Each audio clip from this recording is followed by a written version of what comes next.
ஓம் ஸ்ரீ குருப்யோ நமஹ.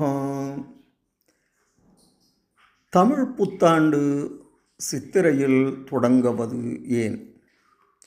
உலகிலேயே ஆதிகாலம் தொட்டு வானியல் சாஸ்திரத்தில் சிறந்து விளங்கியவர்கள் தமிழர்களே.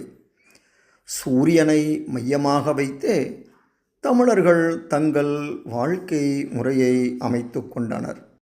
இதையே உலகின் பல்வேறு நாடுகளும் ஏற்றுக்கொண்டு நடைமுறைப்படுத்தின.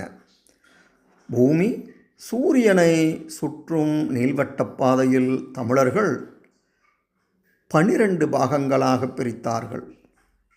இந்த வானவீதியை மேஷம், ரிஷபம், மிதுனம், கடகம், சிம்மம், கன்னி, துலாம், விருச்சிகம், தனுஷு, மகரம், கும்பம், மீனம் என 12 பாகங்களாக பிரித்தார்கள்.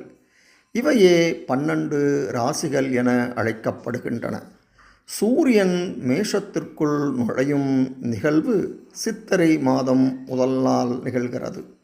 ஆகவே இந்த ஆரம்பத்தையே தமிழ் புத்தாண்டின் தொடக்க நாளாக நம் மூதாதையர்கள் முடிவு செய்தனர். இதை அடிப்படையாக கொண்டு புது வருடத்தை அறிவியல் ரீதியாக தமிழர்கள் ஆரம்பித்தார்கள்.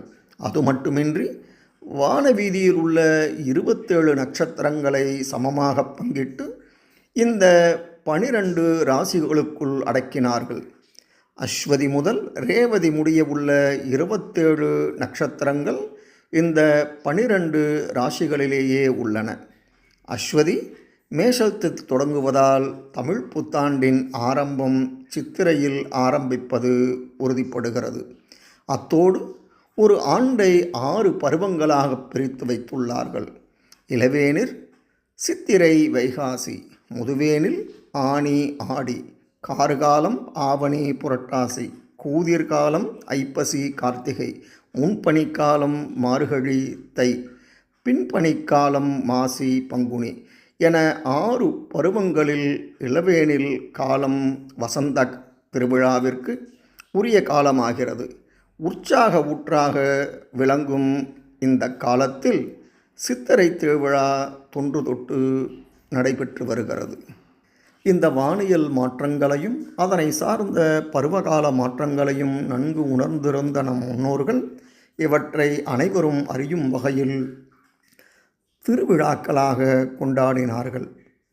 இது நமது அடுத்த தலைமுறைக்கு நமது பாரம்பரியத்தை வெறும் சடங்காக மட்டுமல்லாமல் அதில் மறைந்துள்ள அறிவியலையும் கொண்டு சேர்ப்பதற்காகவே இந்த விழாக்களை கொண்டாடினார்கள். நம் முன்னோர்கள் தன்னிகரற்ற மாபெரும் அறிவாளிகள், மிகவும் மகத்தானவர்கள் என்று பெருமை கொள்வோம். அனைவருக்கும் இனிய தமிழ் புத்தாண்டு வாழ்த்துக்கள். நன்றி, வணக்கம்.